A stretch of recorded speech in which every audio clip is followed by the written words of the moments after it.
दोस्तों आज मैं जिस पॉइंट के बारे में बात करने वाला हूं वो है हमारे नाभि के बिल्कुल लेफ्ट साइड में दर्द का होना। यानी कि आपको आईबीएस की प्रॉब्लम है तो ये आपको एक कॉमन सिम्टम्स आपको दिखाई देता है, वो है नाभि के लेफ्ट साइड में पेन होना। तो डियर फ्रेंड्स, अगर आपको आईबीएस है तो आप अभी लेट जाइए कहीं भी, आप खुद चेक करिए। आप अपने अंगूठे से इस तरह से अंगूठा और दो उंगली इस तरह से नाभिक के 1 इंच के लेफ्ट में आप अगर इस तरह से दबाएंगे लेट कर, तब आपको अंदर से बहुत ज्यादा चुभन होगी और दर्द महसूस होता है। और अगर यहां पर आपको नाभि के लेफ्ट में पेन यानी दर्द चुभन है तो वो उसका कारण क्या है, उसका ट्रीटमेंट क्या है, उसके होने से क्या क्या दिक्कतें हो रही है, इसी के बारे में आज आप सबसे मैं बात करने वाला हूं। दोस्तों, नाभि के लेफ्ट साइड में जो पेन होता है वो हमारा इंडिकेट करता है कि हमारे इंटेस्टाइनल गट में या जो बड़ी आंत है उसमें आपको इन्फेक्शन हो चुका है, वहां पे सूजन हो चुका है। ठीक है। दूसरा, वहां पर इन्फ्लामेशन होने के बाद में क्या होगा कि आपको म्यूकस आने लगेगा नाभि के लेफ्ट साइड में। यहां पर जिनको ज्यादा चुभन होगी उनको म्यूकस आने लगता है, यानी कि आंव निकलने लगता है, उनके टॉयलेट में चिकना चिकना जो है म्यूकस आने लगता है।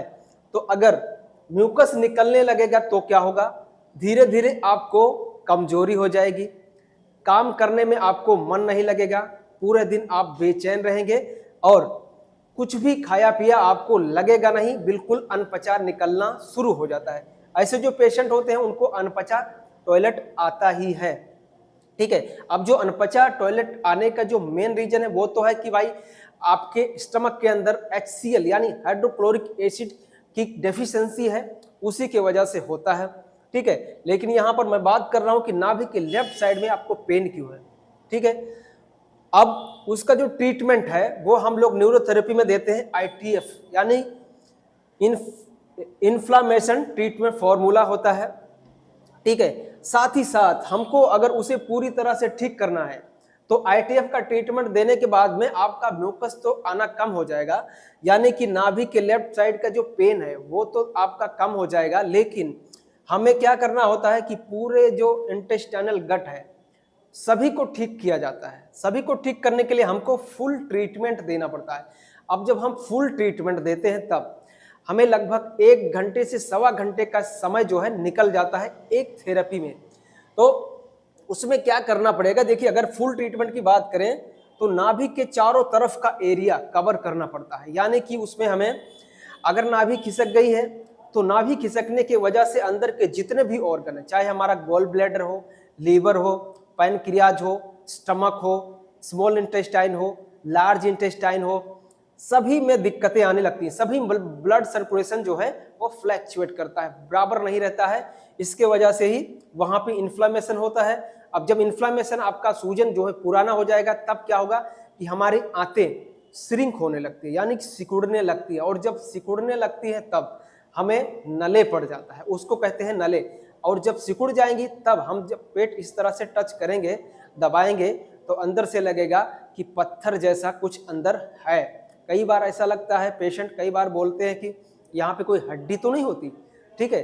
इतना टाइट हो जाता है, इतना कड़क हो जाता है कि ऐसा लगने लगता है कि यहाँ पे कोई हड्डी आ गई, लेकिन ऐसा कुछ नहीं होता है। हमारी आंतें जो है ब्लड सर्कुलेशन की कमी से वो श्रिंक हो जाती हैं और फिर क्या होता है कि फुल ट्रीटमेंट देना ही पड़ता है। अगर हम नहीं देंगे तो पेशेंट का जो आईबीएस है वो कभी ठीक नहीं होगा।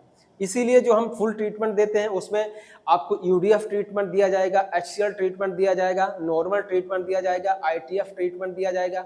कॉन्स्टिपेशन अगर आपको है तो कॉन्स्टिपेशन का ट्रीटमेंट दिया जाएगा। ठीक है।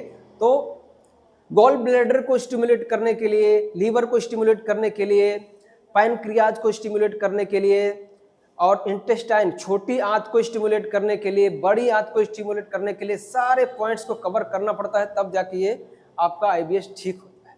ठीक है दोस्तों, तो ये जो आपको अगर पेन हो रहा है तो आप खुद चेक कर सकते हैं, और अगर हो रहा है काफी सालों से आप झेल रहे हैं तो घबराने की जरूरत नहीं है, आप ट्रीटमेंट लेकर आप इसे ठीक कर सकते हैं। ठीक है दोस्तों, अगर आपको वीडियो अच्छा लगता हो तो प्लीज चैनल को लाइक करें और सब्सक्राइब जरूर करें। धन्यवाद दोस्तों।